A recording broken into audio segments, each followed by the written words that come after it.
Chicken spiral potato কে কে খুব খেতে ভালোবাসো? চলো রেসিপিটা দেখে নেওয়া যাক। আলু স্লাইস করে কেটে লবণ জলের ভিতরে 10 মিনিট ভিজিয়ে রাখতে হবে, তাহলে আলুটা নরম হবে।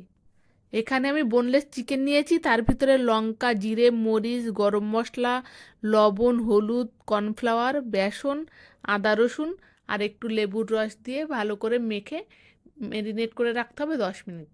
এবার আলু থেকে জল ঝরিয়ে লঙ্কার গুঁড়ো, হলুদ আর 1 চামচ কর্নফ্লাওয়ার দিয়ে ভালো করে মেখে রাখতে হবে। লবণ আর দিতে হবে না, আগে যেহেতু লবণ জলে মাখানো ছিল সেই জন্য।